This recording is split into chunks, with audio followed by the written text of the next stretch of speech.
Okay, example D. So again, we have all the same base numbers of 7 here, so we're going to simplify. So I'm going to, there's more than one way you can kind of do this question in terms of the steps. You can bring the 6 through each exponent, or I see right here, if I can multiply these and add those exponents, that'll make that a little bit less work, I think, down the road. 7 to the 2/3. So adding exponents, I need a common denominator. Luckily, I have a common denominator already of 3, so I just have to add these. 1 plus 5 is 6/3. Now this 6 still has to be there. I can't just forget about that or have it kind of appear only when I need it. All right. Now we're ready to subtract. Actually, 6/3, we may as well write that as a simplified number. Some of you might have recognized that right away. 6 divided by 3, of course, is just 2. So this is really squared to the exponent 6. Okay, I now look to see if I subtract. Well, I can subtract right here, but it's actually, then I'm going to have, to get a common denominator. So I'm going to actually multiply the 6 through and see if that actually makes it a little bit easier.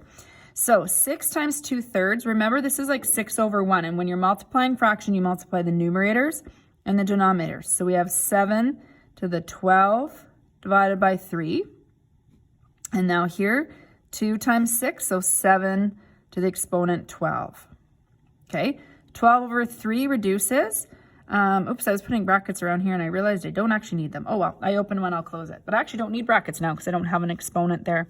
So 7 to the 4 over 7 to the 12. And now I can simply subtract exponents. 4 minus 12 is -8. Now, I have it as a single power, but the question specifically says write it with a positive exponent. So we would write it as 1/7 to the 8. So we change the base number to a reciprocal and we write the exponent now as positive. And so 1 to the 8 is 1. 7 to the 8, we just leave as 7/8 because you still leave it with a power. This would be a good example, I think, to show at this step here what this really means in terms of canceling. So if you're having a hard time with this negative exponents, we could have jumped to how do I write it as a positive exponent this way. So let's just do a little note here. I'm going to really expand this out. 7 to the 4 means 7 times 7 times 7 times 7. I have 4 sevens. 7 to the 12 means I got to write out 7 12 times. So 1, 2, 3, 4, 5, 6, 7, 8, 9, 10, 11, 12. Okay.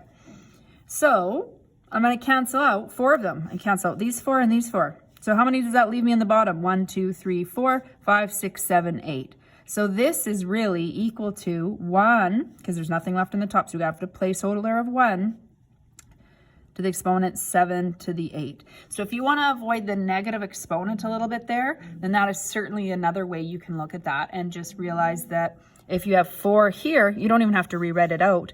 You get rid of 4, you have 8 in the bottom. Okay, or it's almost like 12 minus 4, but the larger number in the bottom is where your 8 sevens would remain.